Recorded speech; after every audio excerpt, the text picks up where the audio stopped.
दा पुतला मिट्टी नूं रोंदा गुम गए करां दे बार नी आटे दियां कोई चिड़ियां नूं आखो उड़ के ही आ जो एक बार ਜਿਹੜੇ ਉਹ ਸਾਡੇ ਨਾਲ ਵੱਸਦੇ ਸੀ ਲੋਕ ਉਹਨਾਂ ਦੀਆਂ ਵੀ ਅੱਖਾਂ ਬੰਦ। ਮਿੱਟੀ ਦਾ ਪੁਤਲਾ ਮਿੱਟੀ ਨੂੰ ਰੋਂਦਾ ਗੁੰਮ ਗਏ। ਉਹ ਫਿਰ ਹੌਲੀ ਹੌਲੀ ਗੜਬੜ ਇੱਥੇ ਦਾ ਵੀ ਸ਼ੁਰੂ ਹੁੰਦੀ ਰਹੀ। ਉਹ ਫਿਰ ਇੱਕ ਦੂਜੇ ਨੂੰ ਬਿਨਾਂ ਮਾਰਨ ਲੱਗ ਪਏ। ਮਾਰਦੇ ਮਾਰਦੇ ਫਿਰ ਉੱਧਰੋਂ ਜਿਹੜੇ ਉਹਨਾਂ ਦੇ ਆਲਮ ਸਨ ਸਰਦਾਰਾਂ ਦੇ, ਉਹ ਕਹਿੰਦੇ ਜੀ ਇੰਨੇ ਲੋਕ ਉੱਧਰ ਮਾਰੇ ਗਏ। ਉੱਧਰੋਂ ਜਿਹੜੇ ਸਾਡੇ ਇੱਧਰ ਲੋਕ ਸਨ ਉਹ ਕਹਿੰਦੇ ਜੀ ਇੰਨੇ ਮੁਸਲਮਾਨ ਉੱਧਰ ਮਾਰੇ। ਹਾਂ ਉਹ ਪਿੱਪਲਾਂ ਦੀ ਛਾਵੇਂ ਉਹ ਆਈ ਕਹਿੰਦੀ ਅਸੀਂ ਦੋਏ ਬੀਬੀਆਂ ਲੱਗੀਆਂ ਉਹਨੇ ਇੱਕ ਮੇਰੇ ਨਾਲ ਬੀਬੀ ਆਈ ਹੈ ਅਸੀਂ ਭੱਜੇ ਉਹਨੇ ਉਹਨਾਂ ਦੇ ਕਾਫਲੇ ਨੂੰ ਇੱਧਰ ਹੱਲਾ ਪਿਆ ਟਸ ਗਿਆ ਤੇ ਕਹਿੰਦੀ ਲੰਗਾ ਲੰਗਾ ਤਲਵਾਰ ਮਾਰ ਕੇ ਬੱਚੇ ਦਾ ਗਲ ਲਾ ਕੇ ਸਿੱਟ ਗਿਆ। ਬੱਚਾ ਕਿਦਾਂ ਪੁੱਛੜ ਚੁੱਕਿਆ ਲਾਦੇ ਮਸਰ ਵਾਲਾ ਪਾਰ ਨੀ ਮਿੱਟੀ ਦਾ ਪੁਤਲਾ ਮਿੱਟੀ ਨੂੰ ਰੋਂਦਾ ਗੁੰਮ ਗਏ ਕਰਾਂ।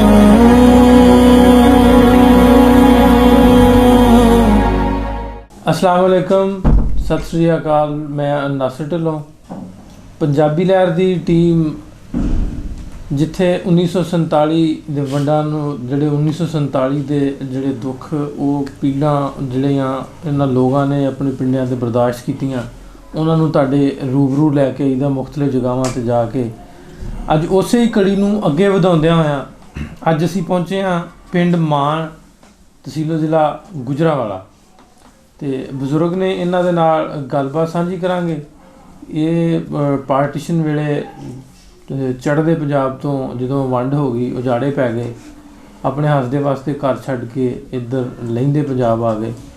ਇਹਨਾਂ ਨਾਲ ਗੱਲਬਾਤ ਸਾਂਝੀ ਕਰਾਂਗੇ ਤੇ ਤੁਹਾਡੇ ਤੱਕ ਪਹੁੰਚਾਵਾਂਗੇ ਇਹਨਾਂ ਨੇ ਕਿਸ ਤਰ੍ਹਾਂ ਦੇ ਹਾਲਾਤ ਵੇਖੇ ਤੇ ਉਸ ਤੋਂ ਦੇ 47 ਦੀ ਵੰਡ ਤੋਂ ਪਹਿਲਾਂ ਦੀਆਂ ਸਾਂਝਾਂ ਕਿਸ ਤਰ੍ਹਾਂ ਸਨ, ਕਿਸ ਤਰ੍ਹਾਂ ਲੋਕ ਵਸਦੇ ਸਨ ਤੇ 47 ਦੀ ਵੰਡ ਤੋਂ ਬਾਅਦ ਦੇ ਕੀ ਹਾਲਾਤ ਬਣੇ। ਸਾਰੀ ਗੱਲਬਾਤ ਸਾਂਝੀ ਕਰਾਂਗੇ ਬਾਬਾ ਜੀ ਨਾਲ। अस्सलाम वालेकुम। ਵਾਲੇਕੁਮ ਸਲਾਮ। ਅੱਛਾ ਬਾਬਾ ਜੀ, ਤੁਸੀਂ ਇਹ ਦੱਸੋ ਪਹਿਲਾਂ ਵੀ ਆਪਣਾ ਨਾਂ ਤੁਹਾਡਾ ਕੀ ਜੇ? ਮੇਰਾ ਨਾਮ ਮੁਹੰਮਦ ਸ਼ਰੀਫ ਹੈ। ਮੁਹੰਮਦ ਸ਼ਰੀਫ। ਤੇ ਆਪ ਤੁਹਾਡੇ ਅੱਬਾ ਜੀ ਦਾ? ਉਹਦਾ ਨਾਮ ਅਮਾਨਤ ਅਲੀ ਸੀ। ਅਮਾਨਤ ਅਲੀ। ਤੇ ਇਹ ਆਪਣੀ ਬਰਾਦਰੀ ਕਿਹੜੀ ਆ? ਗੋਤ? ਗੋਤ ਸਾਡਾ ਰਾਜਪੂਤ ਹੈ। ਰਾਜਪੂਤ। ਤੇ ਗੋਤ ਸਾਡਾ ਬਰਿਆ ਹੈ। ਅੱਛਾ, ਇਹਨਾਂ ਰਾਜਪੂਤਾਂ 'ਚ ਵੀ ਅੱਗੋਂ ਹੈ ਨਾ ਨਾਰੂ ਤੇ ਵਰਿਆ ਤੇ ਬਰਿਆ ਮੰਜ ਵਗੈਰਾ। ਹਾਂਜੀ, ਤੁਸੀਂ ਵਰਿਆ ਜੀ। ਹਾਂ। ਅੱਛਾ, ਇਹ ਦੱਸੋ ਆਪਣੀ ਹੁਣ ਉਮਰ ਕਿੰਨੀ ਕੁ ਹੋ ਗਈ ਇਸ ਵੇਲੇ? ਮੇਰੀ ਉਮਰ ਉਸ ਵੇਲੇ ਤਕਰੀਬਨ 15-16 ਸਾਲ ਦੇ ਕਰੀਬ ਸੀ। ਵੀ ਅਸੀਂ ਕਹਿ ਸਕਦੇ ਹਾਂ ਵੀ 71 ਵਰੇ ਹੋ ਗਏ ਹੁਣ ਇੱਧਰ ਉਜਾੜੇ ਪਏ ਨੂੰ। ਹਾਂ, 71 ਵਰੇ ਹੋ ਗਏ। 17 ਸਾਲ ਦੀ ਉਮਰ ਤੁਹਾਡੀ ਸੀ, 16-17 ਦੀ। ਹਾਂ। ਤੇ ਇਹ ਹੋ ਗਈ 90 ਕੁ ਦੇ ਕੋਲ ਪਹੁੰਚ ਗਈ। 88 ਬਿਲਕੁਲ 88 ਸਮਝ ਲਓ ਤੁਸੀਂ। ਤੇ ਇੱਕ ਸਦੀ ਪੂਰੀ ਹੰਡਾ ਚੱਲੇ ਮਾਸ਼ਾਅੱਲਾ। ਰੱਬ ਸਿਹਤ ਦੇਵੇ, ਤੰਦਰੁਸਤੀ ਦੇ ਤੁਹਾਨੂੰ। ਅੱਛਾ, ਆਪਾਂ ਜਿੱਥੇ ਬੈਠੇ ਹੋਣੇ ਪਿੰਡ ਦਾ ਨਾਂ ਕੀ ਆ? ਇਸ ਪਿੰਡ ਦਾ ਨਾਮ ਮਾਨ ਹੈ। ਮਾਨ। ਹਾਂ। ਅੱਛਾ, ਇਹ ਮਾਨ ਪਿੰਡ ਇਹ ਹੈ ਵਾ ਜਿੱਥੋਂ ਤੱਕ ਮੈਨੂੰ ਮੇਰਾ ਖਿਆਲ ਵੀ ਇਹ ਜੱਟ ਬਰਾਦਰੀ ਦੇ ਵਿੱਚ ਸੀ। ਮਾਨ ਗੋਤ ਇੱਕ। ਹਾਂ, ਉਹਨਾਂ ਦੇ ਨਾਂ ਤੋਂ? ਉਹਨਾਂ ਦੇ ਨਾਂ ਤੇ ਹੀ ਹੈ। ਅੱਛਾ, ਇੱਥੇ ਇਹ ਪਿੰਡ ਜਿਹੜਾ ਵਾ ਵੀ ਪਹਿਲੋਂ ਸਰਦਾਰਾਂ ਦਾ ਸੀ? ਇਹ ਪਿੰਡ ਦੇ ਵਿੱਚ ਉਹ ਜਿਹੜਾ ਕੋਈ ਇੱਕ ਇਸ ਪਿੰਡ ਦੇ ਲੋਕ ਜਿਹੜੇ ਹੁਣ ਇੱਥੇ ਵੱਸਦੇ ਨੇ, ਜੱਟ, ਉਹਨਾਂ ਨੂੰ ਜੱਟ ਕਹਿੰਦੇ ਨੇ, ਉਹਨਾਂ ਦੇ ਵਿੱਚੋਂ ਇੱਕ ਮੁਸਲਮਾਨ ਹੋ ਗਿਆ ਸੀ, ਇੱਕ ਉਹਨਾਂ ਦੇ ਵਿੱਚੋਂ ਸਿੱਖ ਹੀ ਰਿਹਾ। ਉਹ ਜਿਹੜੇ ਸਿੱਖ ਹੋਏ ਤੇ ਉਹਨਾਂ ਦੀ ਹੈ ਉਹ ਵੀ ਮਾਨ ਹੀ। ਉਹ ਵੀ ਮਾਨ ਨੇ। ਉਹਨਾਂ ਦਾ ਉਹ ਮਾਨਾ ਵਾਲਾ ਸ਼ੇਖੂਪੁਰੇ 'ਚ, ਉਹਨਾਂ ਦਾ ਮਾਨਾ ਵਾਲਾ ਇੱਕ ਕਾਲਰ 'ਚ ਹੈ। ਇੱਥੇ ਜਿਹਨੂੰ ਆਉਂਦੇ ਆ ਹਰਨਾਮ, ਕਿਲ੍ਹਾ ਹਰਨਾਮ ਸਿੰਘ। ਕਿਲ੍ਹਾ ਹਰਨਾਮ ਸਿੰਘ। ਉਹ ਇਸ ਤਰ੍ਹਾਂ ਕਰਕੇ ਇਹ ਬਿਆਦਰੀ ਦੇ ਤੌਰ ਤੇ ਤਕਸੀਮ ਹੋ ਗਏ ਸਨ। ਠੀਕ ਹੈ। ਸਮਝਦੇ ਤੇ ਉਹ ਇੱਕ ਉਹਨਾਂ ਦੇ ਵਿੱਚੋਂ ਘਰ ਜਿਹੜਾ ਇੱਥੇ ਆ ਕੇ ਇਸ ਜਗ੍ਹਾ ਬਹਿ ਗਿਆ, ਉਸ ਉਹਨਾਂ ਦੇ ਨਾਂ ਤੋਂ ਮਾਨ ਪਿੰਡ ਜਿਹੜਾ ਜਾਣੀ ਸ਼ੁਰੂ ਜਿਹੜੇ ਨੇ ਕਿ ਨਾ ਮਾਨ ਇਸ ਪਿੰਡ 'ਚੋਂ ਹੋਏ ਨੇ। ਇਹਨਾਂ ਦੇ ਵਿੱਚੋਂ ਫਿਰ ਉਹਨਾਂ ਲੋਕਾਂ ਨੂੰ ਕਿਸੇ ਦੌਰ 'ਚ ਉਹਨਾਂ ਕੋਈ ਬਹਾਦਰੀਆਂ ਕੀਤੀਆਂ, ਉਹਨਾਂ ਨੂੰ ਜਗੀਰਾਂ ਮਿਲ ਗਈਆਂ। ਜਗੀਰਾਂ ਦੀ ਵਜ੍ਹਾ ਤੋਂ ਉਹਨਾਂ ਨੂੰ ਇਹ ਜਿਹੜੇ ਮਾਨ ਪਿੰਡ ਸਨ, ਜਗੀਰਾਂ ਦੀ ਸ਼ਕਲ 'ਚ ਉਹਨਾਂ ਨੂੰ ਕਿਨਾ ਗੌਰਮੈਂਟ ਨੇ, ਉਸ ਦੌਰ ਦੀ ਗੌਰਮੈਂਟ ਨੇ ਉਹਨਾਂ ਨੂੰ ਦੇ ਦਿੱਤਾ ਇੱਥੇ ਅਲਾਟਮੈਂਟ ਜ਼ਮੀਨਾਂ ਜ਼ਮੂਨਾਂ ਕਰ ਹੁੰਦਾ। ਅੱਛਾ, ਇਹ ਦੱਸੋ ਆਪਣੇ ਮਾਨ ਦੇ ਇਸ ਪਿੰਡ ਦੇ ਕੁਝ ਆਲੇ ਦੁਆਲੇ ਦੋ ਚਾਰ ਪਿੰਡ ਨਾਂ ਦੱਸ ਦਿਓ, ਕਿਹੜੇ ਕਿਹੜੇ ਆ? ਇਹਦੇ ਪਿੰਡ ਨਾਲ ਕਿਲ੍ਹਾ ਮੀਆਂ ਸਿੰਘ ਹੈ ਤੇ ਬਾਕੀ ਖੱਬੇ ਕੇ ਨੇ, ਪੇਰੇ ਦਾ ਕੋਟ ਹੈ ਤੇ ਥਾਣਕੇ ਨੇ, ਮੁਗਲ ਚੱਕ ਹੈ ਤੇ ਬਾਕੀ ਲੱਦੇ ਵਾਲਾ ਹੈ ਤੇ ਛੇਰੇ ਦਾ ਕੋਟ ਹੈ ਤੇ ਢਾਲੀ ਵਾਲਾ ਹੈ। ਇਹਦੇ ਛਫੇਰੇ ਜਿਹੜੇ ਚਾਰ ਛੇਰੇ ਪਿੰਡ ਨੇ ਮੇਰੇ ਕੋਲ। ਅੱਛਾ, ਇੱਥੇ ਗੋਤ ਬਰਾਦਰੀਆਂ ਜਿਹੜੀਆਂ ਜੱਟਾਂ ਦੀਆਂ ਬਹੁਤੀਆਂ ਕਿ ਰਾਣੇ ਜਾਂ ਇਕੱਠੀਆਂ ਰਲੀਆਂ? ਅਸੀਂ ਰਲੇ ਮਿਲੇ ਹਾਂ, ਜਾਣੀ ਤਕਸੀਮ 'ਚ ਆ ਕੇ ਜਿਹੜੇ ਸਾਡੀ ਇੱਥੇ ਰਿਹਾਇਸ਼, ਅਸੀਂ ਉੱਧਰੋਂ ਆਏ ਹਾਂ ਇੰਡੀਆ 'ਚੋਂ, ਤੇ ਤਕਰੀਬਨ ਅੱਧੇ ਕੁ ਲੋਕ ਅਸੀਂ ਹੈ, ਅੱਧੇ ਕੁ ਲੋਕ ਜਿਹੜੇ ਇੱਥੇ ਸ਼ੁਰੂ ਦੇ ਵਸਦੇ ਨੇ ਉਹ ਨੇ। ਅੱਛਾ, ਠੀਕ ਹੈ। ਅੱਛਾ, ਇੱਥੇ ਸ਼ੁਰੂ ਦੇ ਜਿਹੜੇ ਵਸਦੇ ਆ ਘਰ, ਉਹਨਾਂ ਦੇ ਵਿੱਚੋਂ ਕੋਈ ਸਿਆਣਾ, ਕੋਈ ਤੁਹਾਡੀ ਉਮਰ ਦਾ ਕੋਈ ਬੰਦਾ ਹੈ ਹਾਲੀ ਇੱਥੇ ਵਸਦੇ? ਹਾਂ ਨਾ। ਉਹ ਕੀ ਨਾਂ ਉਹਨਾਂ ਦੇ?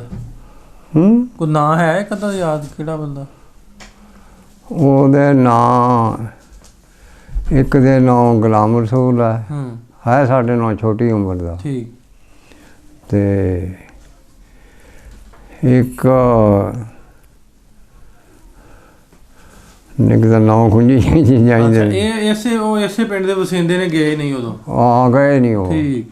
ਅੱਛਾ, ਇਹ ਦੱਸੋ ਆਪਾਂ ਵੀ ਪਿੱਛੋਂ ਆਪਣਾ ਦੇਸ਼ ਜਿਹੜਾ, ਪਿੱਛੋਂ ਆਪਣਾ ਪਿੰਡ ਕਿਹੜਾ ਸੀ ਜਿੱਥੋਂ ਇੱਧਰ ਆਏ ਜਿਸ ਉਜਾੜਿਆਂ ਵੇਲੇ? ਜਿਹੜੇ ਪਿੰਡ ਦੱਸਿਆ ਭੁਮਸੀ। ਤੇ ਜ਼ਿਲ੍ਹਾ? ਜ਼ਿਲ੍ਹਾ ਸੁਨਾਮ। ਜ਼ਿਲ੍ਹਾ ਸੁਨਾਮ। ਪਿੰਡ ਤਹਿਸੀਲ ਧੂਰੀ। ਥਾਣਾ ਅਮਰਗੜ੍ਹ। ਅੱਛਾ, ਇਹ ਉਹ ਰਿਆਸਤ ਦੇ ਵਿੱਚ ਸੀ ਜਾਂ ਜ਼ਿਲ੍ਹਾ ਸੀ? ਰਿਆਸਤ 'ਚ ਤੁਸੀਂ ਦੱਸ? ਇਹ ਰਿਆਸਤ ਦੇ ਸੀ। ਕਿਹੜੀ ਰਿਆਸਤ? ਪਟਿਆਲੇ ਦੇ। ਰਿਆਸਤ ਪਟਿਆਲਾ। ਹਾਂ, ਠੀਕ। ਤੇ ਆਪਣੇ ਜਿਹੜਾ ਪਿੰਡ ਤੁਸੀਂ ਦੱਸਿਆ ਵਾ, ਕੀ ਨਾਂ ਦੱਸਿਆ ਪਿੰਡ ਦਾ? ਭੁਮਸੀ। ਤੇ ਇਹ ਭੁਮਸੀ ਪਿੰਡ ਦੇ ਵਿੱਚ ਤੁਹਾਡੀ ਬਰਾਦਰੀ ਵਰਿਆ ਰਾਣੇ ਬਹੁਤੇ ਬੈਠੇ? ਸਾਡੀ ਉੱਥੇ ਬਸਦਿਆਂ ਵੀ ਸਾਡੀ ਬਿਆਦਰੀ ਜਿਹੜੀ ਸੀ ਬਹੁਤੀ ਸੀ। ਕਿੱਡਾ ਸੀ ਪਿੰਡ? ਉਹ ਪਿੰਡ ਕਾਫੀ ਸੀ, ਹੈ ਸੀ ਉਦੋਂ ਦਰਮਿਆਨਾ ਜੀ, ਪਰ ਕਾਫੀ ਪਿੰਡ ਸੀ। ਸਿਰਫ ਬਾਕੀ ਸਾਡੇ ਰਾਜਪੂਤਾਂ ਦੇ ਘਰ ਸਨ, 10 ਘਰ ਸਿੱਖਾਂ ਦੇ ਸਨ, ਕੋਈ 10-15 ਘਰ ਚਮਾਰਾਂ ਦੇ ਸਨ, ਤੇ ਬਾਕੀ ਕੋਈ ਬਾਹਮਣਾਂ ਦੇ ਘਰ ਸਨ, ਤੇ ਕੁਝ ਜਿਹੜੇ ਆਹ ਸਾਈ ਚੂੜੇ ਨੇ, ਕੁਝ 2-4 ਘਰ ਇਹਨਾਂ ਦੇ ਸਨ। ਇੰਨੀ ਕੁ ਆਬਾਦੀ ਸੀ। ਅੱਛਾ, ਆਪਣੇ ਜਿਹੜੇ 10 ਘਰ ਤੁਸੀਂ ਦੱਸੇ ਸਰਦਾਰਾਂ ਦੇ, ਇਸੇ ਤਰ੍ਹਾਂ ਹੀ ਦੂਜੇ ਉਹਨਾਂ ਨੂੰ ਮਜ਼ਹਬੀ ਸਿੱਖ ਆਉਂਦੇ ਆ, ਅਤੇ ਮਸੀਹਾਂ ਦੇ ਘਰ ਵੀ ਇਹ ਤੁਸੀਂ ਗਿਣਾਤੇ। ਤੇ ਆਪਣੇ ਤੁਹਾਡੇ ਘਰ ਜ਼ਿਆਦਾ ਸੀ ਵਿੱਚ? ਸਾਡੇ ਘਰ ਸਾਡੀ ਆਬਾਦੀ ਜ਼ਿਆਦਾ ਸੀ। ਤੁਹਾਡੀ ਕਿੰਨੀ ਕੁ ਸੀ ਆਬਾਦੀ ਮੁਸਲਮਾਨਾਂ ਦੀ? ਸਾਡੀ ਮੇਰਾ ਖਿਆਲ ਆ ਉਹ ਤਕਰੀਬਨ ਕੋਈ 150 ਘਰ ਸੀ ਸਾਡਾ। 150? ਹਾਂ। ਫਿਰ ਤੇ ਆਬਾਦੀ ਤੁਹਾਡੀ ਹੋਈ ਨਾ? ਨਹੀਂ ਰਹੇ ਸੀ ਸਾਡਾ ਪਿੰਡ ਹੀ ਸਾਡਾ। ਤੇ ਜ਼ਮੀਨ ਪੈਲੀ ਜਿਹੜੀ ਉਹ ਵੀ ਫਿਰ ਜ਼ਾਹਰੀ ਗੱਲ ਹੈ ਵੀ ਆਪਣੇ ਮੁਸਲਮਾਨਾਂ ਦੀ ਬਹੁਤੀ ਹੋਣੀ ਉੱਥੇ?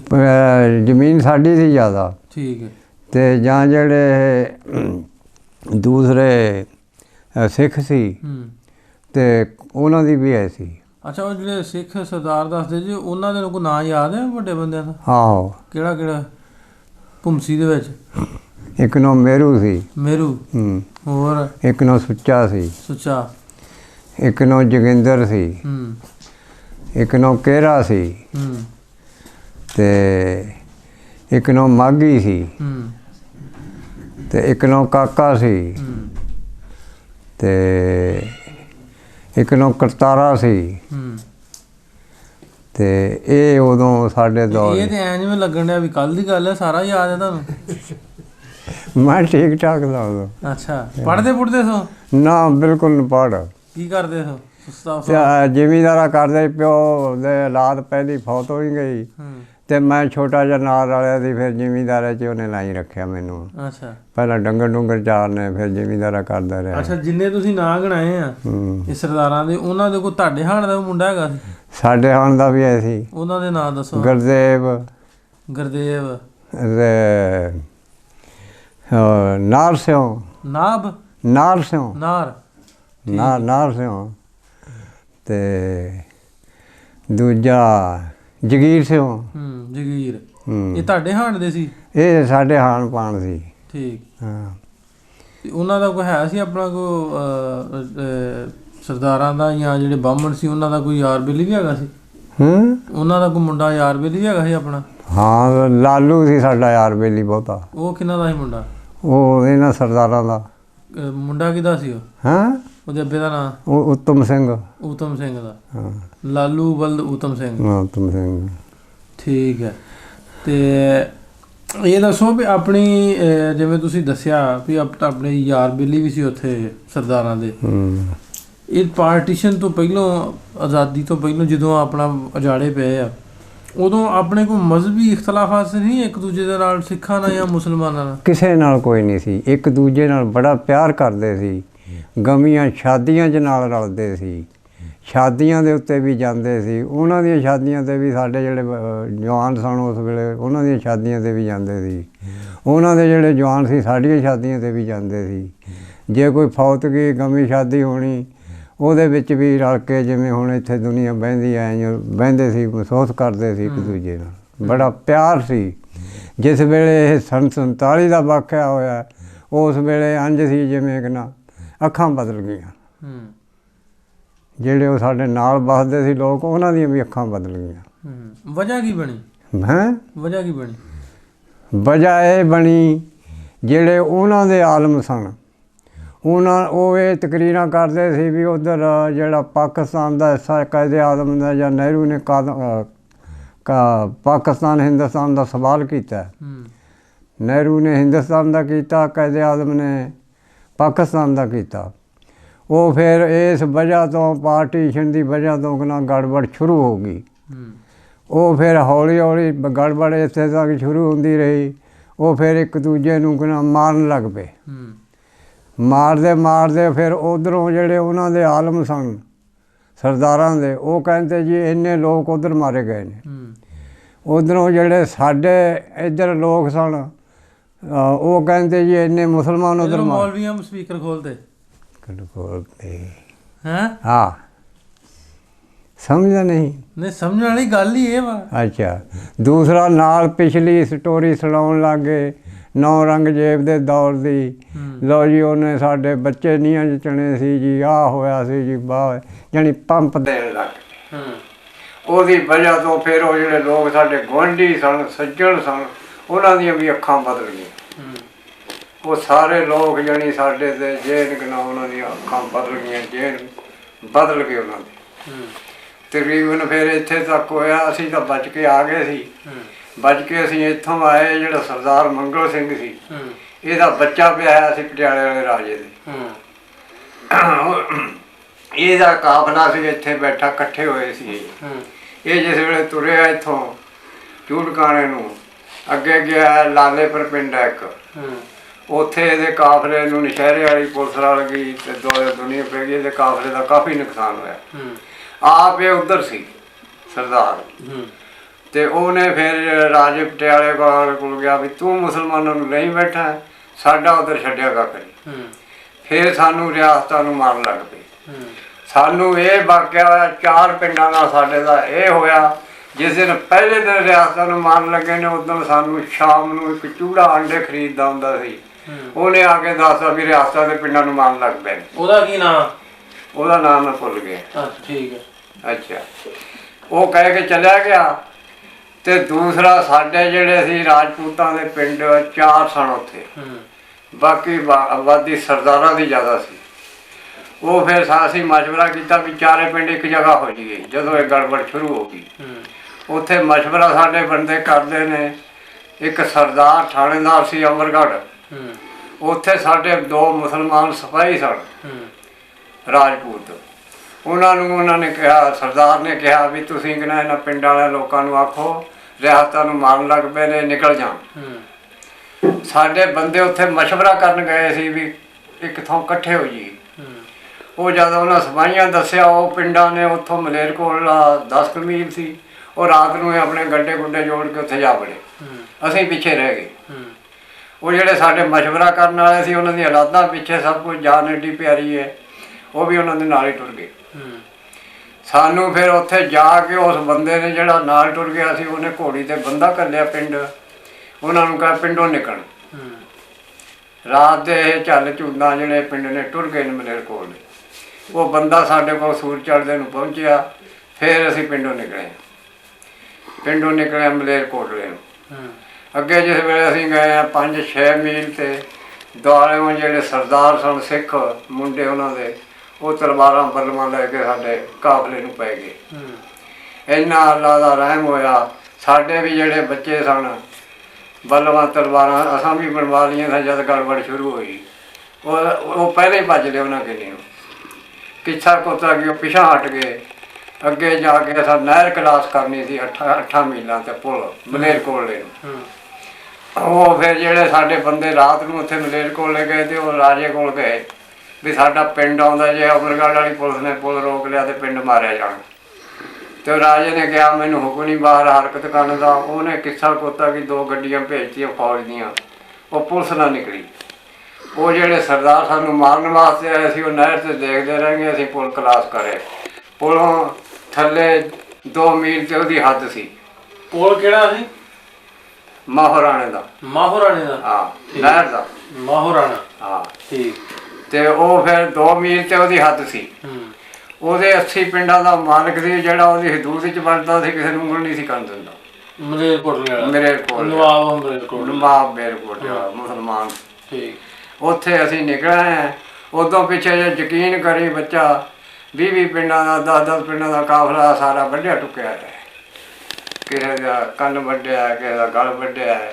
ਬੀਬੀਆਂ ਜਿਹੜੀਆਂ ਨੇ ਇੱਥੇ ਤੱਕ ਨਹਿਰਾਂ ਭਰ ਗਈਆਂ, ਖੂਹਾਂ 'ਚ ਨਹਿਰਾਂ ਛਾਲਾਂ ਮਾਰ ਤਲਵਾਰਾਂ ਲੈ ਕੇ ਪੁਲਾਂ ਦੇ ਉੱਤੇ ਲੱਕੜੀਆਂ ਸੁੱਟ ਕੇ ਬੰਦ ਕਰਦੇ। ਉਹ ਫਿਰ ਕੁਛ ਬੰਦੇ ਲੜੇ, ਉਹਨਾਂ ਨਾਲ ਪੁਲ ਵਿਹਲੇ ਕਰੇ। ਸਿਰਫ ਕੁਛ ਜੀ ਉਹਨਾਂ 'ਚੋਂ ਜਾਨਾਂ ਲੈ ਕੇ ਉਹਨਾਂ ਕਾਫਲਿਆਂ 'ਚੋਂ ਸਾਡੇ ਕੋਲ ਆਏ। ਮਾਰ ਕੇ ਸੁੱਟਦੇ ਜਾਂ ਆਪ? ਕਈਆਂ ਨੇ ਆਪ। ਕਈ ਬੀਬੀਆਂ ਆਪਣੀਆਂ ਇੱਜ਼ਤ ਦੀਆਂ ਮਾਰੀਆਂ, ਨਹਿਰਾਂ ਛਾਲਾਂ ਮਾਰ ਗਈਆਂ। ਓਏ ਹੋਏ। ਅਜੇ ਵੀ ਮੈਂ ਬਦਲ ਕਰਕੇ ਰੇਡੂਆ ਜਲੰਧਰੋਂ ਲਾਉਣਾ ਸ਼ਾਮ ਵੇਲੇ। ਸਾਡੇ ਪਿੰਡਾਂ ਦੇ ਨਾਂ ਆ ਜਾਂਦੇ ਨੇ ਤੇ ਸ਼ਹਿਰਾਂ ਦੇ ਨਾਂ ਆ ਜਾਂਦੇ ਨੇ, ਮੰਡੀਆਂ ਦੇ ਭਾਅ ਦੱਸਦੇ ਨੇ। ਤੇ ਇੱਕ ਦਿਨ ਵਾਕਿਆ ਮੈਂ ਆਪਣੇ ਕੰਨੀ ਸੁਣਿਆ, ਇੱਕ ਚੰਡੀਗੜ੍ਹ ਸ਼ਹਿਰ ਬਣਿਆ ਉੱਥੇ ਨਵਾਂ ਇੰਡੀਆ 'ਚ। ਉੱਥੇ ਇੱਕ ਬੀਬੀ ਨੇ ਦਰਖਾਸਤ ਦਿੱਤੀ ਵੀ ਸਾਡੀ ਨਸਲ ਪਾਕਿਸਤਾਨ 'ਚ ਹੈ, ਅਸੀਂ ਆਪਣੀ ਨਸਲ ਦੇਖਣਾ ਚਾਹੁੰਦੇ ਹਾਂ, ਅਸੀਂ ਬੁੱਢੀਆਂ ਹੋ ਗਈਆਂ। ਕਿਸੇ ਸਰਦਾਰ ਅੱਗੇ ਉਹਨੇ ਅਪੀਲ ਕੀਤੀ। ਉਹ ਮੈਂ ਆਪਣੇ ਕੰਨੀ ਸੁਣਿਆ। ਉਹ ਸਰਦਾਰ ਨੇ ਆਖਿਆ ਬੀਬੀ ਜਿੰਨੀਆਂ ਤੁਸੀਂ ਨਜ਼ਰ 'ਚ ਤੇਰੇ ਆਉਂਦੀਆਂ ਨੇ ਮੈਨੂੰ ਲਿਖ ਕੇ ਦਿਓ, ਮੈਂ ਤੁਹਾਨੂੰ ਬੀਜੇ ਲੈ ਕੇ ਦਿਆਂਗਾ। ਇਹ ਵਾਕਿਆ ਹੋਏ ਨੇ। ਕਈ ਧੀਆਂ ਭੈਣਾਂ ਸਾਡੀਆਂ ਨਾਲ ਉੱਧਰ ਜਦੋਂ ਇਹ ਵੱਢ ਟੁੱਕ ਕੇ ਮਾਰ ਕੇ ਮਾਂ ਪਿਓ ਨੂੰ ਖੋਹ ਕੇ ਲੈ ਗਏ। ਬਸ ਇਸ ਤਰ੍ਹਾਂ ਦਾ ਉਹ ਜਿਹੜਾ ਵਾਕਿਆ ਬਿਆਨ ਨਹੀਂ ਹੋ ਸਕਦਾ। ਇਹ ਜਿਹੜਾ ਮੇਰਾ ਭਰਾ ਹੈ, ਇਹਨਾਂ ਨਾਲ ਜਿਹੜਾ ਕੁਛ ਹੋਇਆ ਹੈ, ਸਾਡੇ ਰਿਸ਼ਤੇਦਾਰ ਨੇ। ਮੇਰਾ ਭਰਾ ਹੈ, ਇਹਨਾਂ ਨਾਲ ਜਿਹੜਾ ਕੁਛ ਹੋਇਆ ਇਹਦੇ ਕੋਲ ਸੁਣਦਾ। ਅੱਛਾ, ਚਲੋ ਇਹ ਦੱਸੋ, ਉਹਨਾਂ ਕੋਲ ਵੀ ਸੁਣਦੇ ਆ। ਉਹ ਵੇਲਾ ਜਿਹੜਾ ਤੁਸੀਂ ਦੱਸਿਆ ਵੀ ਇੱਥੋਂ ਮੋਹਰੇ ਵਾਲੇ ਪੁਲ ਤੋਂ ਉੱਥੋਂ ਤੱਕ ਦਾ, ਕਦੀ ਯਾਦ ਆਇਆ ਉਸ ਤੋਂ ਬਾਅਦ ਵੀ ਕਿਵੇਂ ਦਾ ਵਕਤ ਸੀ? ਇੱਥੇ ਖੜਾ ਰਹਿੰਦਾ ਮੇਰੇ। ਹੋਰ ਦੁਨੀਆ ਭੁੱਲ ਗਈ ਹੈ, ਮੈਂ ਨਹੀਂ ਭੁੱਲਿਆ। ਮੇਰੇ ਉਹ ਜਿਹੜੇ ਨਿੱਕੇ ਨਿੱਕੇ ਬੱਚੇ ਉਸ ਜ਼ਮਾਨੇ 'ਚ ਸ਼ਹੀਦ ਹੋਏ ਨੇ, ਕੁਛੜਾਂ 'ਚ ਚੱਕੇ ਸ਼ਹੀਦ ਹੋਏ ਨੇ। ਇੱਥੇ ਤੱਕ ਵਾਕਿਆ ਜਿਹੜੇ ਸਾਡੇ ਰਿਸ਼ਤੇਦਾਰ ਉਹ ਵੱਡੇ ਟੁੱਕੀ 'ਚੋਂ ਨਿਕਲ ਕੇ ਆਏ ਨੇ। ਤੇ ਮੇਰੇ ਭਰਾ ਦੇ ਮੇਰੇ ਸਾਲੇ ਦਾ ਟੱਬਰ ਸਮਝ ਲੈ, ਉਹ ਆਈ, ਕਹਿੰਦੀ ਅਸੀਂ 2 ਬੀਬੀਆਂ ਲੱਗੀਆਂ ਉਹਨੇ, ਇੱਕ ਮੇਰੇ ਨਾਲ ਬੀਬੀ ਆਈ ਹੈ, ਅਸੀਂ ਭੱਜੇ ਆਉਂਦੇ ਹਾਂ। ਉਹਨਾਂ ਦੇ ਕਾਫਲੇ ਨੂੰ ਇੱਧਰ ਹੱਲਾ ਪਿਆ ਡਸਕੇ ਹੱਲ। ਤੇ ਕਹਿੰਦੀ ਲੰਘਿਆ ਤਲਵਾਰ ਮਾਰ ਕੇ ਬੱਚੇ ਦਾ ਗਲ ਲਾ ਕੇ ਆਈ ਸਿੱਟ ਗਿਆ। ਬੱਚਾ ਕਿੱਡਾ ਸੀ? ਕੁੱਛੜ ਚੁੱਕਿਆ। ਬੱਚੇ ਦਾ ਕੀ ਕਸੂਰ?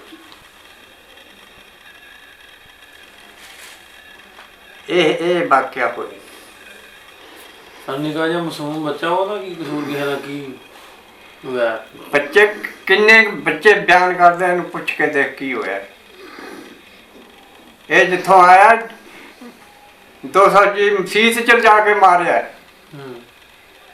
ਥੋੜੀ ਜਿਹੀ ਬਾਹਰ ਕੱਢ ਕੇ 5-7 ਮੀਲ ਤੇ ਅੱਗੇ ਉਹਨੂੰ ਦੱਸਦਾ ਵੀ ਮੈਂ ਨਹੀਂ ਆਉਣਾ। ਉਸ ਪਿੰਡ ਦਾ ਇੱਕ ਸਾਧ ਸੀ ਹਿੰਦੂ ਜ਼ਾਲਮ, ਇਹਨਾਂ ਨੂੰ ਪਿੰਡੋਂ ਕੱਢ ਕੇ ਉੱਥੇ ਲਿਜਾ ਕੇ ਉਹਨਾਂ ਨੂੰ ਪਹਿਲਾਂ ਦੱਸਦਾ। ਉੱਥੇ ਕੋਈ ਜੀ ਇਹਨਾਂ ਦੇ ਮਾਰੇ ਨਗਰ ਨਹਿਰਾਂ ਵਗਦੀਆਂ ਤੇ ਨਹਿਰਾਂ ਦੇ ਤਲਵਾਰਾਂ ਨਹੀਂ ਖੜੇ ਸੀ। ਮੁੜ ਮੁੜ ਕੇ ਗਰੀਬ ਪਿੰਡ ਨੂੰ ਆਏਂਗੇ, ਪਿੰਡ 200 ਦੀ 150 ਇਕੱਠਾ ਹੋਇਆ, ਸੁਬਾਹ ਨੂੰ ਜਾ ਕੇ ਮਸੀਤ ਚ ਜਾ ਕੇ ਮਾਰੇ। ਆ ਸੁਣ ਲੈ ਇੰਨਾ ਜ਼ੁਲਮ ਕੀਤਾ। ਅੱਛਾ, ਬਾਕੀ ਜਿਹੜੇ ਲੋਕ ਮੈਂ ਹੱਦ ਗੱਲ ਇਹ ਮੁਕਾਉਣਾ ਵੀ ਜਿਹੜਾ ਲੋਕਾਂ ਨੇ ਇੱਧਰ ਮਾਰਿਆ, ਇਹਨਾਂ ਲੋਕਾਂ ਨੂੰ ਜਿਹੜੇ ਇੱਧਰ ਸਨ ਉਹ ਵੀ ਕਿਆਮਤ ਨੂੰ ਫੜੇ ਜਾਣਗੇ, ਜਿਨ੍ਹਾਂ ਨੇ ਉੱਧਰ ਮਾਰਿਆ ਉਹ ਵੀ ਕਿਆਮਤ ਨੂੰ ਫੜੇ ਜਾਣਗੇ। ਇਹਨਾਂ ਦਾ ਕੀ ਗੁਨਾਹ ਸੀ ਇਹਨਾਂ ਲੋਕਾਂ ਦਾ? ਆ ਜਿਹੜੇ ਮਾਸੂਮ ਮਾਰੇ ਉਹਨਾਂ ਦਾ ਭਾਵੇਂ ਮਜ਼ਹਬ ਕੋਈ ਵੀ ਸੀ ਨਾ, ਜਿਵੇਂ ਤੁਸੀਂ ਗੱਲ ਦੱਸੀ ਆ ਵੀ ਇਹਦੇ ਮੁਤਾਬਕ ਅਸੀਂ ਐਨਾਲਿਸਿਸ ਕਰਦੇ ਰਹਿੰਦੇ ਵੀ ਇਹਦੇ ਤੁਹਾਡੀ ਗੱਲ ਦੇ ਮੁਤਾਬਕ ਜਿਹੜਾ ਵਾ ਇਹਦਾ ਬਹੁਤਾ ਜਿਹੜਾ ਅਮਲ ਦਖਲ ਬਣਦਾ ਸੀ। ਪਹਿਲੀ ਗੱਲ ਤੇ ਵੀ ਲੋਕਾਂ ਦੇ ਕੁਛ ਲਾਲਚ ਵੀ ਇਹਨਾਂ ਦੇ ਕੋ ਮਾਲ ਡੰਗਰ ਖੋਲਾਂਗੇ, ਪੈਸਾ ਧੇਲਾ ਖੋਲਾਂਗੇ। ਇਹ ਇੱਕ ਵੱਡੀ ਗੱਲ ਇਹ ਬਣ ਗਈ ਕਿ ਨਾਲੇ ਜੀ ਮਾਰਨੇ, ਨਾਲੇ ਮਾਲ ਡੰਗਰ ਖੋਲ ਲੈਣਾ, ਨਾਲੇ ਬੀਬੀਆਂ ਦੇ ਟੂਮਾਂ ਲੈਣੇ। ਇੱਥੇ ਤੱਕ ਇੱਕ ਪਿੰਡ ਦਾ ਇੱਕ ਜਗ੍ਹਾ ਦਾ ਵਾਕਿਆ, ਮੇਰਾ ਮਾਮੇ ਦਾ ਪੁੱਤ ਉੱਥੋਂ ਮੁਰਦਿਆਂ 'ਚ ਉੱਠ ਕੇ ਆਇਆ, ਹੁਣ ਮਰਿਆ। ਉਹ ਅੱਖ ਦੇ ਵਿੱਚ ਫਾਇਰ ਲੱਗਿਆ ਸੀ। ਬੈਣਾ ਸ਼ਰੀਫ ਇੱਕ ਦਰਬਾਰ ਸੀ, ਲੋਕਾਂ ਦੇ ਅੱਗੇ ਯਕੀਨ ਸੀ ਵੀ ਦਰਬਾਰਾਂ ਤੇ ਜਾਇਆ ਖਬਰਾਂ ਵੱਜ ਜਾਗੇ। ਉੱਥੇ 7 ਪਿੰਡਾਂ ਦੀ ਦੁਨੀਆ ਇਕੱਠੀ ਹੋਈ ਸੀ। ਉਹਨਾਂ ਮੁਰਦਿਆਂ ਦੇ ਵਿੱਚੋਂ ਮੇਰਾ ਮਾਮੇ ਦਾ ਪੁੱਤਰ ਉੱਠ ਕੇ ਆ, ਹੁਣ ਮਰਿਆ, ਸਾਡੇ ਕੋਲ ਸੀ। ਉਹ ਕਹਿੰਦਾ ਕਿ ਆ ਕੇ ਉਹ ਦਰਬਾਰ ਦੀ ਜਿਵੇਂ ਸੀ 2 ਕਿੱਲੇ ਜਾਂ 4 ਕਿੱਲੇ ਦੁਆਲੇ ਦਰਬਾਰ ਹੋਈ ਸੀ, ਵਿੱਚ ਕਬਰਾਂ ਸਨ। ਕਹਿੰਦਾ ਫਿਰ 7 ਪਿੰਡਾਂ ਦੀ ਦੁਨੀਆ ਉੱਥੇ ਇਕੱਠੀ ਹੋ ਗਈ ਵੀ ਖਬਰਾਂ ਇੱਥੇ ਅਸੀਂ ਵੱਜ ਜਾਵਾਂਗੇ। ਕਿ ਦਰਬਾਰ ਕਿਹੜਾ ਕੋਈ ਯਾਦ ਹੈ? ਬੈਣਾ ਸ਼ਰੀਫ। ਬੈਣਾ ਸ਼ਰੀਫ ਕਿੱਥੇ ਕਰ ਗਏ? ਇਹ ਰਿਆਸਤ ਨਾਭੇ ਜਾਓ। ਠੀਕ ਹੈ। ਨਾਭੇ ਦਾ ਕਿਤੇ 10-20 ਪਿੰਡ ਨਾਭੇ ਦੇ ਆ ਜਾਂਦੇ ਸੀ, ਕਿਤੇ 10-20 ਪਿੰਡ ਪਟਿਆਲੇ ਦੇ, ਇਹਨਾਂ ਦੀ ਹੱਦਬੰਦੀ ਕੋਈ ਨਹੀਂ ਸੀ। ਠੀਕ। ਅੱਛਾ, ਬੈਣਾ ਸ਼ਰੀਫ ਉੱਥੇ ਇਕੱਠੇ ਹੋ ਗਏ ਪਿੰਡ ਸਾਰੇ? ਸਾਰੇ ਇਕੱਠੇ ਹੋ ਗਏ, ਉੱਥੇ ਮਾਰਦੇ ਸਾਰੇ। ਉੱਥੇ ਮਾਰਦੇ। ਕਹਿੰਦਾ ਕਿ ਸੂਰਜ ਚੜ੍ਹਦੇ ਨੂੰ, ਸੂਰਜ ਚੜ੍ਹਨ ਤੇ ਥੋੜਾ ਚਿਰ ਬਾਅਦ ਆ ਕੇ ਰਫਲ ਵਾਲੇ ਕਹਿੰਦਾ ਪਿੰਡ ਤੇ ਚੜ੍ਹ ਗਏ, ਤਲਵਾਰਾਂ ਵਾਲੇ ਖੜ ਕੇ ਦੁਆਲੇ। ਕਹਿੰਦਾ ਅਸੀਂ ਫਿਰ ਉਹਨਾਂ ਕਬਰਾਂ ਤੋਂ ਇੱਟਾਂ ਪੱਟ ਕੇ ਬੰਦੇ ਮਾਰਦੇ ਰਹੇ ਜਿਹੜੇ ਦੁਆਲੇ ਖੜੇ ਸੀ ਬਲਮਾ ਤਲਵਾਰਾਂ ਵਾਲੇ। ਉੱਤੋਂ ਫੈਰ ਆਉਂਦਾ ਸੀ ਕੋਠਿਆਂ ਦੇ ਉੱਤੋਂ। ਦੁਨੀਆ ਉੱਥੇ 6-7 ਪਿੰਡਾਂ ਦੀ, ਉਹ 2 ਕਿੱਲੇ ਸੀ ਗੱਲ, 3 ਕਿੱਲੇ ਇੰਝ ਫਸੀ। ਦੁਨੀਆ ਦੇ ਢੇਰ ਲੈ ਗਏ। ਇਹਦੇ ਵੀ ਅੱਖ 'ਚ ਫੈਰ ਲੱਗਿਆ ਸੀ। ਕਹਿੰਦਾ ਜਿਹੜੀਆਂ ਇੱਟਾਂ ਥੋੜਾ ਜਿਹਾ ਚਿਰ ਮਾਰਦੇ ਰਹੇ, ਉਹ ਪਰਾਂ ਹੋਈ ਜਾਂਦੇ ਸੀ। ਜਿਹੜੀਆਂ ਉਹ ਮਾਰਦੇ ਸੀ, ਉਹਦਾ ਜਿੱਦਣ ਸਾਡੇ ਕੋਲ ਆ ਸਾਰਾ ਸਿਰ ਪੱਟਿਆ ਸੀ ਉਹਦਾ। ਤੇ ਕਹਿੰਦਾ ਮਾਰ ਮਾਰ ਕੇ ਫੈਰ ਤੇ ਦੁਆਲੇ ਫਿਰ ਤਲਵਾਰਾਂ ਵਾਲੇ ਵੀ ਵੜ ਗਏ। ਕਹਿੰਦਾ ਮਾਰ ਮਾਰ ਕੇ ਢੇਰੀਆਂ ਲਾਤੀਆਂ। ਫਿਰ ਕਹਿੰਦਾ ਛੇਕੜ ਇੱਥੇ ਤੱਕ ਹੋਇਆ, ਪਾਣੀ ਦੇ ਘੜੇ ਲੈ ਕੇ ਆ ਗਏ। ਭਾਦਰੋਂ ਸਾਉਣ ਦਾ ਮਹੀਨਾ ਸੀ। ਆ ਜਾਓ ਪਾਣੀ ਪੀ ਲਓ ਵੀ ਜੇ ਮੁਰਦਿਆਂ ਦੇ ਵਿੱਚੋਂ ਉੱਠੇ ਕੋਈ। ਕਹਿੰਦਾ ਜਿਹੜੇ ਜੀ ਉੱਠੇ ਫਿਰ ਮਾਰਦੇ। ਮੇਰੇ ਵੇਖਣ ਦਾ ਕਹਿੰਦਾ ਵਾਕਿਆ। ਕਹਿੰਦਾ ਮੈਂ ਜ਼ਖਮੀ ਸੀ, ਨਾਮ ਨਾਲ ਢੋਲ ਲਾ ਕੇ ਪਿਆ ਸੀ। ਫਿਰ ਕਹਿੰਦਾ ਉਹਨਾਂ ਮੁਰਦਿਆਂ ਨੂੰ ਫੋਲਣ ਲੱਗ ਗਏ, ਬੀਬੀਆਂ ਦੇ ਕੇ ਡੰਡੀ ਝੁੰਕੀ ਜਾਂ ਪੈਸਾ। ਕਹਿੰਦਾ ਮੈਨੂੰ ਵੀ ਖਿੱਚ ਲਿਆ। ਮੇਰੇ ਬਾਪ ਨੇ ਕਹਿੰਦਾ 10-10 ਰੁਪਏ ਸਾਨੂੰ ਦਿੰਦੇ ਸੀ ਵੀ ਜੇ ਖਬਰਾਂ ਕਿੱਧਰ ਨੂੰ ਮੂੰਹ ਹੋਣਾ। ਕਹਿੰਦਾ ਮੇਰੇ ਬੋਝੇ ਜਾਂ 10 ਰੁਪਏ ਕੱਢ ਲਏ। ਦੂਜੇ ਮੁਰਦਿਆਂ ਨੂੰ ਫੋਲਦੇ ਸੀ। ਬਾਂਹ ਤੇ ਖੜ ਗਿਆ ਇੱਕ ਬੂਟਾ ਵਾਲਾ, ਕੰਮ ਪਚਾ ਕੇ ਮਾਰਦੇ ਸੀ। 3 ਮਹੀਨੇ ਸਾਡੇ ਕੋਲ ਰੋਂਦਾ ਰਿਹਾ, ਸਾਰਾ ਗੋਸ਼ਤ ਪਾਟਿਆ ਉਹਦਾ ਬਾਂਹ ਦਾ। ਤੇ ਸਾਰਿਆਂ ਨੂੰ ਮਾਰ ਕੇ ਸ਼ਾਮ ਵੇਲੇ ਕਹਿੰਦਾ ਥੋੜੇ ਦਿਨ ਨਾਲ ਮਿੱਟੀ ਦੇ ਤੇਲ ਦੀਆਂ ਗੱਡੀਆਂ ਆ ਗਈਆਂ ਵੀ ਇਹਨਾਂ ਨੂੰ ਸਾੜ ਦਿਓ ਸਾਰਿਆਂ ਨੂੰ। ਫਿਰ ਐਲਾਨ ਕੀਤਾ ਵੀ ਅਸੀਂ ਗੁਰੂ ਦੀ ਸਹੁੰ ਖਾਂਦੇ ਹਾਂ, ਆਪਣੇ ਮਜ਼ਹਬ ਦੀ ਸਹੁੰ ਖਾਂਦੇ ਹਾਂ, ਜੇ ਕੋਈ ਹੁਣ ਨਿਕਲ ਸਕਦਾ ਨਿਕਲੇ। ਕਹਿੰਦਾ ਫਿਰ ਮੈਂ ਉੱਠੇ। ਉਹਨਾਂ ਦਾ ਪਿੰਡ ਉੱਥੋਂ 2 ਮੀਲ ਸੀ। ਕਹਿੰਦਾ ਮੈਂ ਹੌਲੀ ਹੌਲੀ ਉੱਠ ਕੇ ਫਿਰ ਪਿੰਡ ਆ ਗਿਆ, ਵੱਡਿਆ ਡੁੱਕਿਆ। ਮੈਂ ਤਾਂ 5-7 ਜੀ ਉੱਥੋਂ ਨਿਕਲਦੇ ਦੇਖੇ, 6-7 ਪਿੰਡਾਂ 'ਚੋਂ। ਮੈਨੂੰ ਨਹੀਂ ਪਤਾ ਫਿਰ ਉਹ ਵੱਡਿਆ ਸਾਡੇ ਕੋਲ ਆਇਆ। ਅੱਛਾ, ਉਹ ਵੀ ਉਹ ਲਿਆ, ਭਰੇ ਲੋਕ ਵੀ ਹੈ ਸਨ। ਜਿਹੜੀ ਗੱਲ ਔਰੰਗਜ਼ੇਬ ਦੀ ਕਰਦੇ ਆ ਨਾ, ਔਰੰਗਜ਼ੇਬ ਐਸ ਪੰਜਾਬ ਦਾ ਨਹੀਂ। ਔਰੰਗਜ਼ੇਬ ਕਿੱਥੋਂ ਉੱਠ ਕੇ ਅਫਗਾਨਿਸਤਾਨ ਤੋਂ ਕਿੱਥੋਂ ਆਇਆ ਜੀ? ਉਹਨੇ ਉਸ ਔਰੰਗਜ਼ੇਬ ਦੀ ਕੀਤੀ ਇੱਕ ਗਲਤੀ, ਜਿਹੜਾ ਉਹਨੇ ਇੱਕ ਸ਼ਖਸ ਦੀ ਉਹਦਾ ਆਪਣਾ ਉਹ ਸੀ ਫੈਸਲਾ, ਠੀਕ ਹੈ, ਜਿਹੜਾ ਉਹਨੇ ਗੁਰਸਬਾਨ ਦੇ ਬੱਚਿਆਂ ਨੂੰ ਨੀਹਾਂ 'ਚ ਚਣਵਾਇਆ ਜਾਂ ਉਹਨੂੰ ਸਾਰੀ ਮੁਸਲਮਾਨ ਕੌਮ ਤੇ ਜਿਹੜਾ ਮੁਸੱਲਤ ਨਹੀਂ ਕੀਤਾ ਜਾ ਸਕਦਾ। ਨਹੀਂ ਇੱਕ ਮਿੰਟ, ਇਹ ਗੱਲ ਉਹਦੇ ਵਿੱਚ ਲੈ ਕੇ ਇੱਕ ਮਿੰਟ ਤੇਰੀ ਗੱਲ ਵਿਚਾਲੇ ਇੱਥੇ ਗੱਲ ਜੇਨ ਚ ਨਹੀਂ ਆਉਂਦੀ। ਇੱਕ ਮੁਸਲਮਾਨ ਹੋਵੇ ਵੀ ਮੁਸਲਮਾਨ ਹੋਵੇ ਵੀ ਸਹੀ, ਮੁਸਲਮਾਨ ਦੀ ਚਾਹਤ ਰੱਖਦਾ ਹੋਵੇ ਤੇ ਉਹ ਹੋ ਸਕਦਾ ਵੀ ਬੱਚਿਆਂ ਨੂੰ ਇਸ ਤਰ੍ਹਾਂ ਕਰੇ ਨਾ। ਇਹ ਜ਼ਬਾਨ ਯਕੀਨ ਨਹੀਂ ਦਿੰਦੀ। ਇਹ ਜਿਹੜੇ ਸਾਡੇ ਆਲਮ ਨੇ ਨਾ ਸਾਡੇ ਮਜ਼ਹਬ ਦੀ ਹੋਰ ਤਰਜ ਬਣਾ ਕੇ ਪੇਸ਼ ਕਰੀ ਜਾਂਦੇ ਨੇ, ਜਿਹੜੇ ਉਹਨਾਂ ਦੇ ਆਲਮ ਨੇ ਉਹ ਉਹਨਾਂ ਦੇ ਹੋਰ ਤਰਜ ਦੀ ਬਣਾ ਕੇ ਪੇਸ਼ ਕਰਦੇ ਰਹੇ ਨੇ ਉਸ ਵੇਲੇ। ਉਹ ਵੀ ਇੱਕ ਨਵਾਬ ਮਲੇਰਕੋਟਲਾ ਜਿਹੜਾ ਉਹ ਵੀ ਤਾਂ ਮੁਸਲਮਾਨ ਸੀ। ਉਸੇ ਹੀ ਕਬੀਨਾ ਦੇ ਵਿੱਚ ਉਹਨੇ ਆਖਿਆ ਕਿ ਤੁਸੀਂ ਕਿਉਂ ਬੱਚਿਆਂ ਤੇ ਜ਼ੁਲਮ ਕਰਨ ਲੱਗੇ ਜੀ, ਕਿਉਂ ਨਹੀਂ ਚਲਾਉਣ ਲੱਗੇ ਜੀ। ਬਿਲਕੁਲ ਉਹਨੇ ਹਾਂ ਦਾ ਨਾਰਾ ਮਾਰਿਆ, ਉਹਨੇ ਵੀ ਹਾਂ ਦਾ ਨਾਰਾ ਮਾਰਿਆ। ਬਿਲਕੁਲ ਉਹ ਇੱਕ ਦੀ ਗਲਤੀ ਜਾਂ ਇੱਕ ਦਾ ਫੈਸਲਾ ਜਿਹੜਾ ਵਾ ਸਾਰੀ ਮੁਸਲਮਾਨ ਜਿਹੜੀ ਉਹਨਾਂ ਤੇ ਮੁਸੱਲਤ ਕਰਨਾ ਜਿਹੜਾ ਅਹਿਮ ਕਰਨਾ ਗੱਲ ਬਿਲਕੁਲ ਨਜਾਇਜ਼। ਇਹਦੇ ਵਿੱਚ ਵੀ ਇੱਕ ਧਾਰਮਿਕ ਮਜ਼ਹਬੀ ਜਿਹੜਾ ਵਾ ਰੰਗ ਦੇ ਕੇ ਉਦੋਂ ਜਿਹੜੇ ਹਾਲਾਤਾਂ ਨੂੰ ਕਾਫੀ ਜਿਹੜਾ ਉਹਨਾਂ ਵਿਗਾੜਾ ਦਿੱਤਾ ਗਿਆ। ਅੰਮ੍ਰਿਤਸਰ ਗੱਡੀ ਕੱਟੀ ਗਈ, ਫਿਰ ਵਜ਼ੀਰਾਬਾਦ ਗੱਡੀ ਕੱਟੀ ਗਈ, ਫਲਾਣੇ ਥਾਂ ਗੱਡੀ ਕੱਟੀ ਗਈ। ਨਹੀਂ ਤੇ ਐਵੇਂ ਆ ਵੀ ਇੱਥੇ ਅਸੀਂ ਬੈਠੇ ਆ ਪਿੰਡ ਮਾਨ ਦੇ ਵਿੱਚ, ਇੱਥੇ ਬੈਠਾ ਸਾਡਾ ਜੇ ਅਸੀਂ ਸਾਰੇ ਬਰਾਦਰੀ ਇੱਥੇ ਵਸਦੀ ਗਈ ਆਖਣ ਉਦੋਂ ਦਾ ਕਹਿ ਲਓ ਤੁਸੀਂ ਦੌਰ ਕਿ ਮੌਲਵੀ ਉੱਠ ਕੇ ਸਪੀਕਰ ਖੋਲਦੇ ਵੀ ਉਧਰ ਸਰਦਾਰਾਂ ਨੇ ਸਾਡੀ ਗੱਡੀ ਵੜਦੀ ਜ਼ਾਦੀ ਗੱਲ ਇਹਨਾਂ ਵੀ ਇੱਥੇ ਵੜਦੀ ਇਹ ਵੀ ਵੜਦਾ। ਤੇ ਜਦੋਂ ਇਹਨਾਂ ਹੀ ਸ਼ਰਾਰਤ ਜਿਹੜੀ ਤੀਲੀ ਲਾਉਣੀ ਇੱਕ ਦੂਜੇ ਨੂੰ, ਉਧਰੋਂ ਉਹਨਾਂ ਦੇ ਗਿਆਨੀਆਂ ਨੇ ਇਧਰੋਂ ਮੌਲਵੀਆਂ ਨੇ ਤੀਲੀ ਲਾਈ ਤੇ ਭਾਂਬੜ ਵਾਲ ਕੀ ਮੱਚ ਗਏ। ਤੇ ਹੁਣ ਤਾਂ ਤੁਸੀਂ ਮਿੰਟ ਪੁੱਤ ਕਰਾਚੀ ਤਾਈਂ ਅਮਰੀਕਾ ਤਾਈਂ ਗੱਲਾਂ ਪੈ ਕਰਦੇ ਹੋ, ਉਦੋਂ ਤਾਂ ਐਵੇਂ ਹਵਾ ਸੀ ਨਾ। ਹੁਣ ਅਸੀਂ ਆਪਣੀ ਜ਼ਿੰਦਗੀ 'ਚ ਆਪਣੇ ਪਿੰਡ ਅਖਬਾਰ ਹੀ ਨਹੀਂ ਦੇਖਿਆ, ਰੇਡੂਆ ਕੋਈ ਨਹੀਂ ਸੀ, ਕੋਈ ਬਸੈਰ ਨਹੀਂ ਸੀ, ਕੋਈ ਟੈਲੀਫੋਨ ਨਹੀਂ ਸੀ। ਸਿਰਫ ਨਹਿਰਾਂ ਤੇ ਬਰਤਾਨੀਆਂ ਨੇ ਬੰਗਲਿਆਂ 'ਚ ਟੈਲੀਫੋਨ ਲੱਗੇ ਸੀ, ਨਹਿਰਾਂ ਦੀ ਹਿਫਾਜ਼ਤ ਬਾਅਦ। ਅੱਛਾ, ਇੰਨੇ ਦੁੱਖ ਵੇਖ ਕੇ ਆਖਰੀ ਦੀ ਬਾਕੀ ਜਿੰਨਾ ਤੁਸੀਂ ਜਿਵੇਂ ਦੱਸਿਆ ਅੱਖਾਂ 'ਚੋਂ ਹੰਝੂ ਜਿਹੜੇ ਨਾ ਆਉਣ ਕਰਦੇ, ਦਿਲ ਫਟਦਾ। ਜਿਹੜੇ ਹੁਣ ਮੇਰਾ ਮਤਲਬ ਕੁਛੜ ਮਾਂ ਨੂੰ ਤਲਵਾਰ ਮਾਰੀ ਗਈ, ਇੰਨਾ ਕੁ ਬੱਚਾ ਕੁਛੜ ਜੋ ਤਾਂ ਕੀ ਬਣਿਆ ਹੋਊਗਾ। ਆ ਜਿਹੜਾ ਆ ਬੈਠਾ ਇਹਦੇ ਇੱਕ ਭਰਾ ਐਡਾ ਸੀ ਨੀਫ ਸੀ, ਉਹਦੇ ਨਾਲ ਮੈਂ ਵੀ ਦੇਖਿਆ, ਇੱਕ ਉਦੋਂ ਵੀ ਛੋਟਾ ਸੀ। ਨਿੱਕੇ ਬੱਚੇ ਜਿਹੜੇ ਨੇ ਕਾਲਜਾ ਪਾੜਦਾ, ਉਹਨਾਂ ਦਾ ਕੀ ਬਣਿਆ ਉਹ ਮਾਂ ਪਿਓ ਮਾਰਦੇ। ਅਸਲ ਗੱਲ ਤੇ ਇਹ ਨਾ ਵੀ ਜਿਹੜੇ ਭਾਵੇਂ ਸਿੱਖ ਹਿੰਦੂ ਮੁਸਲਮਾਨ ਜਿਹੜੇ ਵੀ ਆ, ਜਿਵੇਂ ਤੁਸੀਂ ਤੁਹਾਡੇ ਮੁਤਾਬਕ ਹੀ ਆ ਅਸੀਂ ਵੀ ਕਰਦੇ ਰਹਿੰਦੇ ਆ ਵੀ ਚੰਗੇ ਲੋਕ ਉਹ ਜਿਹੜੇ ਮਾੜੇ ਲੋਕ ਸਨ ਉਹ ਵਿੱਚ ਸੀ ਕੁਛ ਲੋਕ ਸੀ ਮਾੜੇ, ਉਹਨਾਂ ਨੂੰ ਨਾ ਤੁਸੀਂ ਮੁਸਲਮਾਨਾਂ ਦਾ ਕਹਿ ਸਕਦੇ ਹੋ, ਨਾ ਹਿੰਦੂਆਂ ਦਾ ਤੇ ਨਾ ਸਿੱਖਾਂ ਦਾ, ਉਹ ਮਾੜੇ ਸੀ। ਉਹਨਾਂ ਨੂੰ ਤੁਸੀਂ ਕਾਫਰ ਕਹਿ ਸਕਦੇ ਹੋ ਜਿਹੜੇ ਕੁਫਰ ਵਾਲਾ ਕੰਮ ਕਰਦੇ ਸੀ, ਜਿਹੜੇ ਇਸ ਤਰ੍ਹਾਂ ਦੇ ਗੱਲਾਂ ਲਾ ਕੇ ਉੱਤੋਂ ਤੇ ਲੋਕਾਂ ਨੂੰ ਮਾਸੂਮ ਲੋਕਾਂ ਨੂੰ ਮਾਰਦੇ ਸੀ। ਉਹ ਕੁਛ ਸਨ, ਲੇਕਿਨ ਨਾ ਲੱਗ ਗਿਆ ਮੁਸਲਮਾਨਾਂ ਹਿੰਦੂਆਂ ਦਾ, ਸਾਰਿਆਂ ਦੀ ਮੁਸੱਲਤ ਹੋ ਗਈ ਉਹ ਗੱਲ। ਉਸ ਤੋਂ ਬਾਅਦ ਵੀ ਫਿਰ ਅੱਖਾਂ ਅੱਗੇ ਉਹ ਪਿੰਡ ਆਪਣਾ ਹੁੰਦਾ ਜਗ੍ਹਾ ਜਿੱਥੇ ਜੰਮੇ ਨੇ 16 ਸਾਲ ਪਹਿਲੇ। ਇੱਕ ਮਿੰਟ ਸੁਣੋ, ਉਹ ਜਿਹੜਾ ਮਲੇਰਕੋਟਲਾ ਰਿਆਸਤ ਹੈਗਾ ਨਾ, ਉਹਦੇ 'ਚ ਸਾਡੇ ਰਾਜਪੂਤ ਬਿਆਦਰੀ ਦੇ 8-7 ਪਿੰਡ ਉਹਦੇ ਵਿੱਚ ਆ ਗਏ। ਸਾਡੇ ਪਿੰਡੋਂ ਉਹ 15 ਮੀਲ ਸੀ। ਇਹਨਾਂ ਪਿੰਡਾਂ ਦੇ ਵਿੱਚ ਸਾਡੀਆਂ ਰਿਸ਼ਤੇਦਾਰੀਆਂ ਸਨ। ਮੇਰੇ ਘਰ ਵਾਲੇ ਜਿਹੜੀ ਮੇਰੇ ਘਰ ਵਾਲੇ ਦੀ ਤੁਹਾਡੀ ਅੰਮਾ, ਉਹਦੇ ਨਾਨਕੇ ਉੱਥੇ ਬੈਠੇ ਨੇ, ਉਹ ਇੱਥੇ ਸਾਡੇ ਕੋਲ ਆਉਂਦੇ ਨੇ, ਸਮਝਦੇ ਨਹੀਂ। ਉਹ ਉਸ ਸ਼ੌਂਕ ਦੀ ਵਜ੍ਹਾ ਨਾਲ ਮੈਂ ਕਿਹਾ ਸਾਡਾ ਪਿੰਡ ਉੱਥੋਂ 10-15 ਮੀਲ ਹੈ। ਮੈਂ ਤਕਰੀਬਨ 10,000 ਰੁਪਈਆ ਲਾਇਆ ਪਾਸਪੋਰਟ ਤੇ। ਉਹਨਾਂ ਨੇ ਉੱਥੋਂ ਕਾਗਜ਼ ਭੇਜੇ ਨੇ ਵੀ ਸਾਡੇ ਕਰੀਬੀ ਰਿਸ਼ਤੇਦਾਰ ਨੇ, ਪ੍ਰੋਫੈਸਰ ਦੀਆਂ ਉੱਥੋਂ ਦੀਆਂ ਤਸਵੀਰਾਂ ਲੱਗੀਆਂ, ਸਾਰਾ ਕੁਝ ਕਰਕੇ ਮੁਕੰਮਲ ਉਹਨਾਂ ਨੇ ਇੱਥੇ ਭੇਜੇ ਨੇ। ਉਹ ਅਸੀਂ ਇੱਥੋਂ ਕਿਨਾ ਵੀਜ਼ੇ ਵਾਲੇ ਦਫ਼ਤਰ ਦੇ ਵਿੱਚੋਂ ਇਸਲਾਮਾਬਾਦ ਭੇਜੇ ਨੇ ਕਾਗਜ਼। ਮਹੀਨੇ ਬਾਅਦ ਮੇਰਾ ਪਾਸਪੋਰਟ ਵੀ ਕਾਗਜ਼ ਆ ਗਏ, ਉਹਦੇ 'ਤੇ ਇੱਕ ਚਿੱਟ ਲਾਤੀ ਉਹਨਾਂ ਨੇ, ਉਹਨਾਂ ਦਾ ਜਿਹੜਾ ਸਫਾਰਤਕਾਰ ਹੈ ਵੀ ਫਿਰ ਗੌਰ ਕਰਾਂਗੇ। ਅਸੀਂ 2 ਭਰਾ, ਇੱਕ ਮੇਰਾ ਹੋਰ ਭਰਾ ਹੈ ਬਿਆਦਰੀ ਦਾ, ਉਹਨਾਂ ਦੇ ਉੱਧਰ ਰਿਸ਼ਤੇਦਾਰ ਨਹੀਂ ਹੈ, ਤੇਰੀ ਵਜ੍ਹਾ ਨਾਲ ਮੈਂ ਵਗ ਜਾਵਾਂਗਾ, ਉਹ ਉੱਧਰੋਂ ਕਾਗਜ਼ ਕੱਢਣਗੇ। ਉਹਦੇ ਵੀ ਕਾਗਜ਼ ਕੱਢੇ, ਉਹਨਾਂ ਮੇਰੇ ਵੀ ਕੱਢੇ। ਦਿਲ 'ਚ ਸ਼ੌਂਕ ਸੀ ਵੀ ਆਪਣਾ ਪਿੰਡ ਦੇਖ ਆਈਏ, ਵਤਨ ਦੇਖ ਆਈਏ। ਉਹ ਜਿਹੜੇ ਮੁੰਡਿਆਂ ਦੇ ਮੈਂ ਨਾਂ ਲਏ ਨੇ, ਲਾਲੂ ਵਗੈਰਾ ਦੇ, ਗੁਰਦੇਵ, ਸਾਰਿਆਂ ਦੇ ਵੀ, ਨਾਲੇ ਉਹ ਉਹਨਾਂ 'ਚੋਂ ਕੋਈ ਨਾ ਕੋਈ ਹੋਣਾ ਹੀ, ਦੇਖ ਆਵਾਂਗੇ। ਸਿਰਫ ਇਹੀ ਦਿਲ 'ਚ ਸੀ ਵੀ ਸ਼ੌਂਕ ਵਤਨ ਦੇਖ ਆਵਾਂਗੇ, ਹੋਰ ਕੋਈ ਗੱਲ ਨਹੀਂ। ਸੀ। ਇਹ ਜਿਹੜੇ ਸਰਦਾਰ ਸਨ ਨਾ, ਸਾਡੇ ਪਿੰਡ 10 ਘਰ ਹੈ, ਸਾਡੇ ਵੱਡਿਆਂ ਨੂੰ ਉਹਨਾਂ ਨਾਲ ਦੇ ਪਿੰਡ ਹੱਥ ਜੋੜੇ ਸੀ, ਨਾਲੇ ਚੌਥਾ ਹਿੱਸਾ ਜ਼ਮੀਨ ਦਿੱਤੀ, ਚੌਥੀ ਲੰਬੜਦਾਰੀ ਦਿੱਤੀ ਸੀ ਉਹਨਾਂ ਨੂੰ। ਅੱਛਾ, ਨਾਲ 2 ਘਰ ਹੋਰ 4 ਆਏ ਸੀ, 2-2 ਖੂਹ ਉਹਨਾਂ ਨੂੰ ਦਿੱਤੇ ਸੀ।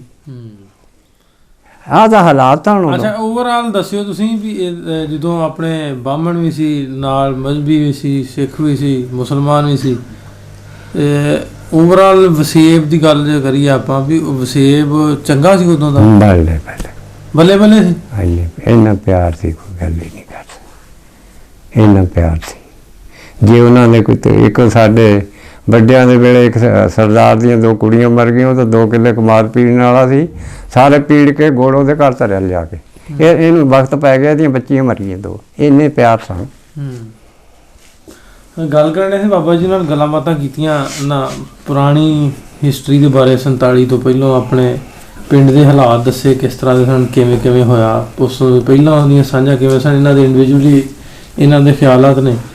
ਅਸੀਂ ਇਹ ਜਿਹੜੇ ਪ੍ਰੋਗਰਾਮ ਤੁਹਾਡੇ ਰੂਬਰੂ ਲੈ ਕੇ ਇਹਦਾ ਪੇਸ਼ ਕਰੀਦੇ, ਇਹਨਾਂ ਬਜ਼ੁਰਗਾਂ ਦੀਆਂ ਕਹਾਣੀਆਂ, ਇਹਨਾਂ ਦਾ ਇੱਕ ਸਾਨੂੰ ਲੋਕ ਪੁੱਛਦੇ ਇਹਨਾਂ ਦਾ ਮਕਸਦ ਕੀ? ਇਹਨਾਂ ਦਾ ਮਕਸਦ ਹੈ ਨਵੀਂ ਜਨਰੇਸ਼ਨ, ਆਉਣ ਵਾਲੀ ਨਵੀਂ ਪੀੜ੍ਹੀ, ਉਹਨਾਂ ਤੱਕ ਇਹਨਾਂ ਦੇ ਜਿਹੜੀ ਇਹਨਾਂ ਨੇ ਕੁਰਬਾਨੀਆਂ ਦਿੱਤੀਆਂ, ਜੋ ਕੁਛ ਇਹਨਾਂ ਨੇ ਹਾਲਾਤ ਵੇਖੇ, ਜਿਵੇਂ ਦੱਸਿਆ ਨਾ ਕਿ ਆਉਣ ਤੋਂ 5 ਸਾਲ ਤੱਕ ਮੰਜੀ ਤੇ ਸੁੱਤੇ ਨੇ, ਤੇ ਸਾਨੂੰ ਇੱਕ ਦਿਨ ਸੌਣਾ ਪੈ ਜਾਏ ਹੁਣ ਤੇ ਅਸੀਂ ਮਰਨ ਵਾਲੇ ਹੋ ਜਾਂਦੇ।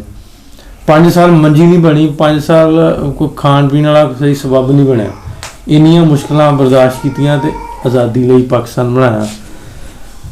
ਜਿਹੜਾ ਅਸੀਂ ਇਹਨਾਂ ਨੂੰ ਵੀ ਇਹਦਾ ਇੱਕ ਮਕਸਦ ਦੇ ਵਿੱਚ ਹੈ ਕਿ 14 ਜਾਂ 15 ਅਗਸਤ ਆਪਾਂ ਮਨਾਈ ਦੀ, ਦੋਵੇਂ ਮੁਲਕ ਮਨਾਉਂਦੇ, 15 ਇੰਡੀਆ ਵਾਲੇ, 14 ਅਸੀਂ, ਕਿਉਂ ਨਾ ਇਹਨਾਂ ਲੋਕਾਂ, ਇਹਨਾਂ ਬਜ਼ੁਰਗਾਂ ਨੂੰ ਵੀ ਥੋੜ੍ਹਾ ਬਹੁਤਾ ਖਰਾਜੇ ਪੇਸ਼ ਕੀਤਾ ਜਾਵੇ, ਇਹਨਾਂ ਵਾਸਤੇ ਵੀ ਕੁਛ ਕੀਤਾ ਜਾਵੇ, ਕੁਛ ਮਖਸੂਸ ਦਿਨ ਰੱਖਿਆ ਜਾਵੇ ਜਿਹੜਾ ਇਹਨਾਂ ਨੂੰ ਵੀ ਮਹਿਸੂਸ ਹੋਵੇ ਕਿ ਅਸੀਂ ਜੇ ਕੁਰਬਾਨੀ ਦਿੱਤੀ ਹੈ ਤੇ ਹੁਣ ਸਾਡੀ ਆਉਣ ਵਾਲੀ ਪੀੜ੍ਹੀ, ਆਉਣ ਵਾਲੀ ਜਨਰੇਸ਼ਨ ਸਾਨੂੰ ਉਹਦਾ ਕੁਛ ਸਿਲਾ ਵੀ ਦਿੰਦੀ ਹੈ।